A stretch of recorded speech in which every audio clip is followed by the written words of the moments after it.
నియోజకవర్గంలో 40 లక్షల పైగా రైతులకు ఈ నిధులు విడుదల చేసే కార్యక్రమాన్ని ఏర్పాటు చేసి ఈ కార్యక్రమంలో నాతో పాటు పెద్దలు సాగునీటి పారుదల శాఖ మంత్రివర్యులు ఉత్తమ్ కుమార్ రెడ్డి గారిని, అదేవిధంగా రెవెన్యూ హౌసింగ్ శాఖ మంత్రివర్యులు మిత్రులు పొంగులేటి శ్రీనివాసరెడ్డి గారిని, అదేవిధంగా కరీంనగర్ ఉమ్మడి జిల్లా మంత్రివర్యులు మిత్రులు పొన్నం ప్రభాకర్ గారిని, అడ్లూరు లక్ష్మణ్ గారిని, సోదరి మణి ములుగు సీతక్క గారిని, అదేవిధంగా మిత్రులు కార్మిక శాఖ మంత్రివర్యులు కాకా వెంకటస్వామి గారి వారసులు వివేక్ వెంకటస్వామి గారిని, అదేవిధంగా పార్లమెంట్ సభ్యులు రాజ్య సభ్యులైన వేం నరేందర్ రెడ్డి గారిని, మహబూబాబాద్ పార్లమెంట్ సభ్యులు మిత్రులు బలరాం నాయక్ గారిని, పెద్దపల్లి పార్లమెంట్ సభ్యులు యువ మిత్రులు గడ్డం వంశీకృష్ణ గారిని, అదేవిధంగా ఎమ్మెల్సీ కాంగ్రెస్ పార్టీ అధ్యక్షులు ఆనాడు అధికారంలో పార్టీని తీసుకొచ్చే సమయంలో కార్యనిర్వాహక అధ్యక్షుడిగా కార్యదీక్షతో పనులు నిర్వహించిన మిత్రులు మహేష్ కుమార్ గౌడ్ గారిని, అదేవిధంగా శాసనసభ విప్పులు ఆది శ్రీనివాస్ గారిని, విజయ్ రమణారావు గారిని, గండ్ర సత్యనారాయణరావు గారిని, రాజ్ ఠాకూర్ గారిని, డాక్టర్ సంజయ్ గారిని, నాయని రాజేందర్ రెడ్డి గారిని, నాగరాజు గారిని, కవ్వంపల్లి సత్యనారాయణ గారిని, మందుల సామెల్ గారిని, మాధవరెడ్డి గారిని, మిత్రులు ప్రేమ్ సాగర్రావు గారిని, మేడుపల్లి సత్యం గారిని, ఇంకా ఇతర శాసన మండలి సభ్యులను, శాసన సభ్యులను, వివిధ కార్పొరేషన్ల చైర్పర్సన్లను, అదే మీద ఈ ప్రాంతానికి సంబంధించి రాష్ట్రంలో ఉన్న ప్రముఖ కాంగ్రెస్ పార్టీ నాయకులను, ప్రభుత్వ అధికారులను ఈ కార్యక్రమానికి ఆహ్వానించి ఇంత పెద్ద ఎత్తున ఎంతో ఆలస్యమైన ముక్కవోని కార్యదీక్షతతో, ముఖ్యంగా మా ఆడబిడ్డలు మా అక్కలు పాల పిట్టల్లాగా దసరా పండుగ నాడు పాల పిట్టల్ని చూసినంత ఆనందంగా ఉంది. ఈరోజు మా అక్కలందరూ ఆశీర్వదించడానికి ఇంటి దగ్గర ఇంటైన ఆకలి అవుతుందన్నా, అన్నం వండేది ఆలస్యమైన మా తమ్ముడు మంచి మతలాబుతో వచ్చిండు, మేము ఆశీర్వదించాలి అని ఇంతసేపైనా కూర్చున్న మా అక్కలకు మనస్ఫూర్తిగా ధన్యవాదాలు తెలియజేస్తున్నా. మా యువ మిత్రులకు మనస్ఫూర్తిగా అభినందనలు తెలియజేస్తున్నా. మిత్రులారా, ఇవాళ మనం ఆలోచన చెయ్యాలి. ఈ దేశానికి వెన్నెముకనే రైతులు. ఆ రైతు వెన్నెముక, ఆ రైతు నిటారుగా నిలబడాలి. ఈ దేశానికి వెన్నెముక రైతు అయినప్పుడు ఆ రైతును ఆదుకొని నిటారుగా నిలబెట్టే బాధ్యత కాంగ్రెస్ పార్టీ తీసుకుంది, మన ప్రజా ప్రభుత్వం తీసుకుంది. కాంగ్రెస్ పార్టీకి రైతు సంక్షేమం అనేది నినాదం కాదు, అది కాంగ్రెస్ పార్టీ విధానం. ఆనాడు రైతుల కోసం సాగునీటి ప్రాజెక్టులను బాక్రానంగల్ డ్యామ్ నుంచి మొదలు పెడితే నాగార్జున సాగర్, శ్రీశైలం, ఎస్ఆర్ఎస్పి వరకు పెద్ద పెద్ద నదుల మీద ప్రాజెక్టులను కట్టి రైతులకు సాగునీరు అందించిన చరిత్ర కాంగ్రెస్ పార్టీది. చరిత్ర పుటలలో ఒక్కసారి చూడాల్సిందిగా నేను కోరుకుంటున్నా. మిత్రులారా, ఆనాడు రైతులు పండించిన పంటకు గిట్టుబాటు ధర లేక దళారుల చేతుల్లో దోపిడీకి గురవుతుంటే రైతు పండించిన పంటకు కనీస మద్దతు ధర ఇవ్వాలి, ఆ రైతులను ఆదుకోవాలి, రైతుల ఆత్మ గౌరవం నిలబెట్టాలని ఈ దేశంలోనే మొదటిసారి రైతులకు గిట్టుబాటు ధర ఇచ్చే చట్టాన్ని తీసుకొచ్చింది ఈనాడు దేశంలో కాంగ్రెస్ పార్టీ. అదేవిధంగా మిత్రులారా, రైతులు పండించిన పంటను కొనడమే కాదు, పండించిన పంటకు 500 రూపాయల బోనస్ ఇచ్చి ఈరోజు దేశంలోనే అత్యధికంగా వరి ఉత్పత్తి చేస్తున్న రాష్ట్రంగా ఈ దేశంలోనే రానిచ్చింది ఏదైనా రాష్ట్రం ఉందంటే తెలంగాణ రాష్ట్రం ఉందని నేను చెప్పదలుచుకున్న. మిత్రులారా, ఆనాడు కరెంటు లేక, కరెంటు ఉన్న రైతుల మీద కేసులు కట్టి కరెంటు బిల్లుల కోసం పేలిపోతున్న ట్రాన్స్ఫార్మర్లు, కాలిపోతున్న మోటార్లు కష్టాలలో ఉంటే డాక్టర్ వైఎస్ రాజశేఖర రెడ్డి చేవెళ్ల నుంచి ఇచ్చాపురం వరకు పాదయాత్ర చేసి ఈ రైతాంగ కష్టాన్ని కన్నీరు తూర్చడానికి దేశంలోనే మొదటిసారి ఉచిత కరెంట్ అనే గొప్ప పథకాన్ని తీసుకొస్తే ఈ రోజు భారతదేశంలో ఉన్న 100 కోట్ల రైతులకు వివిధ రాష్ట్రాలలో ఉచిత కరెంట్ వస్తుందంటే ఆనాడు చేవెళ్లలో కాంగ్రెస్ పార్టీ తీసుకున్న నిర్ణయం వల్ల ఈ రోజు 100 కోట్ల రైతులకు ఉచిత కరెంట్ అందుతుంది. ఆ పథకాన్ని తీసుకొచ్చింది కాంగ్రెస్ పార్టీ కాదా? ఒకసారి ఆలోచన చేయండి మిత్రులారా.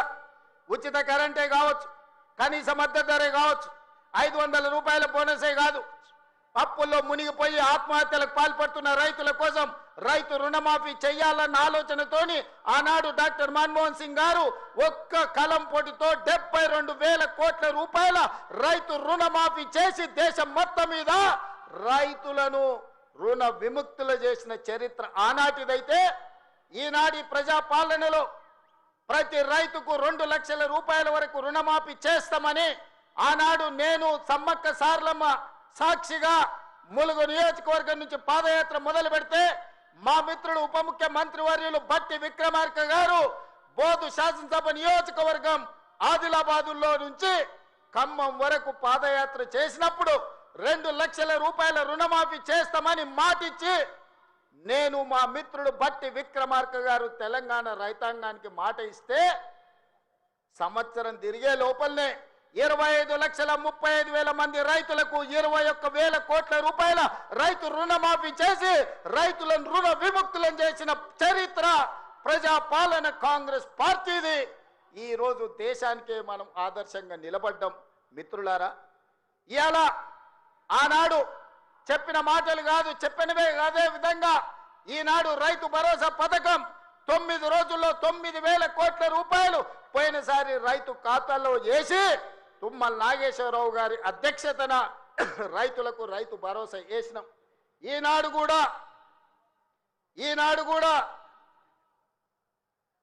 కూడా రైతు భరోసాలో భాగంగా మొదటి విడతగా 3,500 కోట్లు, రెండవ విడత 2,200 కోట్లు, మొత్తం 5,700 కోట్లు ఈరోజు రైతుల ఖాతాలో రైతు భరోసా వేసి వచ్చే నెలలో ఇంకా 3,300 కోట్ల రూపాయలు రైతు భరోసా పథకంలో భాగంగా 9,000 కోట్ల రూపాయలు ఇవాళ రైతుల ఖాతాలో వేసి రైతుల కళ్ళల్లో ఆనందం చూడాలి. వ్యవసాయం దండగ కాదు, వ్యవసాయం పండుగ చేయాలని ఒక గొప్ప సంకల్పంతో ఈనాడు ఇక్కడ మనం ఈ కార్యక్రమం తీసుకున్నాం మిత్రులారా. ఇంత మంచి పండుగ కార్యక్రమం చేసుకుంటూ రైతులను ఆదుకుంటూ రైతుల కష్టాలు తీర్చుకుంటూ సాగునీటి ప్రాజెక్టులు పూర్తి చేసుకుంటూ రైతుల అవసరాలు ఏమున్నాయో అడుగుతూ ఇల్లు తిరుగుతూ రైతులు పండించిన సన్న వడ్లను ఈనాడు పేదలకు 3,15,00,000 మంది తెలంగాణ బిడ్డలకు ఇవాళ సన్న బియ్యం తెలంగాణ పండించిన బియ్యాన్ని ఇవాళ పేదలకు అందిస్తున్నాం. ఎక్కడైనా ఏ రాష్ట్రంలో అయినా ఈ భారతదేశంలో స్వతంత్రం వచ్చి 75 సంవత్సరాలలో నేను ఇవాళ సూటిగా సవాలు విసురుతున్నా. గొప్పలు చెప్పుకునేటోళ్ళు, జబ్బలు చర్చుకునేటోళ్ళు, తొడలు కొట్టుకునేటోళ్లకు సూటిగా నేను సవాలు విసురుతున్నా. ఎన్నడైనా కళలో కూడా మీరు పేదవాళ్ళకు సన్న బియ్యం ఇవ్వాలి. ఈ సన్న బియ్యం తల్లిదండ్రులు కన్న తల్లి తన బిడ్డకు సంటి బిడ్డకు బుక్కడు బువ్వ తినిపించే పథకం ఎన్నడైనా మీరు ఆలోచన చేసిండ్రా? మీరు గడీలలో ఉండి సన్న బియ్యం తింటుంటే, దావతులు చేసుకుంటుంటే, బిర్యానీలు తింటుంటే, పేదవాళ్లకు దొడ్డు బియ్యం ఇస్తే వాటిని తినలేక పశువులకు దానా పెడుతుంటే ఎప్పుడైనా మీకు వాళ్ళ పట్ల కనికరం కలిగిందా అని నేను అడుగుతున్నా. ఇవాళ నేను అడుగుతున్న మిత్రుల ఈ వేదిక మీద నుంచి ఒక ఆయన అంటున్నాడు, ఇంతకాలం శ్రీధర్ బాబు గారు, అడ్లూరు లక్ష్మణ్ గారు అనేవాళ్ళు ఆయన పెద్ద మనిషి అని. ఇక ఆయన పెద్ద ఆయననో కాదో నాకైతే తెలియదు, కానీ ఆయన అంటున్నది ఏందయ్యా అంటే ప్రజాపాలన పోవాలి, పాపాల భైరవుడు రావాలంట. నేను అడుగుతున్న మా మిత్రులను, ప్రజాపాలన ఎందుకు పోవాలి? ఫామ్ హౌస్ల పండుకున్న పాపాల భైరవుడు ఎందుకు అధికారంలోకి రావాలి అని నేను అడుగుతున్న ఈ వేదిక మీద నుంచి. ప్రజాపాలన ఆ పెద్ద ఆయననో వాళ్ళ తాతనో వాళ్ళ ముత్తాతలో తెస్తే రాలేదు. ఈ ప్రజాపాలన వచ్చింది లక్షలాది మంది కాంగ్రెస్ పార్టీ కార్యకర్తలు త్యాగం చేసి తమ రక్తాన్ని చెమటగా మార్చి భుజాలు కాయలు కాసేలా మువ్వన్నెల జెండాను మోస్తే ఈనాడి ప్రజాపాలన వచ్చింది. నీ నెత్తి మీద దరిద్రం ఉండి నువ్వు జగిత్యాలలో ఓడిపోతే ప్రజలు తిరస్కరిస్తే నీకు మంత్రి పదవి ఇవ్వకపోతే ప్రజాపాలన పోవాలనా? ఇవాళ నిన్ను పెద్ద మనిషి అని మేము పిలవాలనా? పెద్ద మనిషి అని పిలిపించుకునే అర్హత నీకు ఉన్నదా అని నేను ఈ వేదిక మీద నుంచి అడుగుతున్నా. నేను అడుగుతున్నా, ఇవాళ పెద్ద మనిషిని ప్రజాపాలన ఎందుకు పోవాలి? పాపాల భైరవుడు అధికారులు ఎందుకు రావాలో నువ్వు జవాబు చెప్పాలి. నీ పదవి కోసం, నీ అధికారం కోసం, నీ ఆకాంక్ష కోసం ఆనాడు 1983 చరిత్ర వెనక్కి వెళ్ళి ఆయన పుట్టు పూర్వతరాలు పుట్టు మచ్చలు ఇవ్వాలి. ఈ వేదిక మీద నుంచి నేను చెప్పదలుచుకున్నా. ఆయన నీతేంది, ఆయన జాతేంది, ఆయన దోస్తేందో ఇవాళ మీ అందరి ముందర నేను విజ్ఞప్తి చేయదలుచుకున్నా. మిత్రులారా, 1983లో తుమ్మల నాగేశ్వరరావు గారు సజీవ సాక్షి. ఆనాడు అన్న పెద్దలు నందమూరి తారక రామారావు గారు యువ న్యాయవాదిగా జగిత్యాలలో న్యాయవాది పదవిని బాధ్యత నిర్వహిస్తుంటే పిలిచి భుజం తట్టి నీకు ఎమ్మెల్యే టికెట్ ఇచ్చి నీకు ఎక్సైజ్ శాఖ మంత్రి ఇస్తే సంవత్సరం తిరిగే లోపలనే అన్న ఎన్టీఆర్ను వెన్నుపోటు పడిచి నాదెండ్ల భాస్కరరావుతోని జట్టు కట్టిన నువ్వు నాదెండ్ల భాస్కరరావు సోపతిని వదిలి కాంగ్రెస్ పార్టీలకు వచ్చి 40 సంవత్సరాలు పూర్తయింది. నేను అడుగుతున్నా పెద్ద మనిషిని, ఈ 40 ఏళ్ళు జగిత్యాల నియోజకవర్గమే కాదు కరీంనగర్ జిల్లాలో ప్రతి కాంగ్రెస్ పార్టీ కార్యకర్త 14 ఎన్నికల్లో 11 సార్లు ఎమ్మెల్యే, 3 సార్లు ఎంపీ, 1 సారి ఎమ్మెల్సీ, 14-15 సార్లు బీఫామిస్తే దుఃఖాన్ని దిగముంగుకొని ఎన్టీఆర్ను వెన్నుపోటు పడిచిన నిన్ను, నాదెండ్ల భాస్కరరావు అనుచరుడైన నిన్ను ఎమ్మెల్యేగా, ఎంపీగా, ఎమ్మెల్సీగా ఏ ఎన్నికల్లో పోటీ చేసినా వేలాది మంది కాంగ్రెస్ పార్టీ కార్యకర్తలు నిన్ను భుజాల మీద మోసిన మాట నిజం కాదా? పల్లకిలో అసెంబ్లీకి పంపిన మాట నిజం కాదా? మిత్రులారా, 40 ఏళ్ళు నీ కోసం, నీ పదవి కోసం, నీ కుటుంబంలో జడ్పీటీసీ, ఎంపీపీ ఏ పదవి వచ్చినా నీ కుటుంబానికి ఇచ్చుకున్నా జగిత్యాల కాంగ్రెస్ పార్టీ కార్యకర్తలు మౌనంగా నీ కుటుంబానికి ఊడిగం చేసిన మాట నిజం కాదా? గ్రామంలో ఉన్నోడు గ్రామంలో ఉండాలి, మండలంలో ఉన్నోడు మండలంలో ఉండాలి, జిల్లాలో ఉన్నోడు నియోజకవర్గంలో ఉన్నోడు నియోజకవర్గంలో ఉండాలని పాపంది చేసింది నువ్వు కాదా? మొన్న నేను జగిత్యాల కార్యకర్తలను కలిస్తే ఒక్కొక్కరు తమ కష్టాలను మనసు విప్పి మాట్లాడుతుంటే నాకు ఆశ్చర్యపోయినా.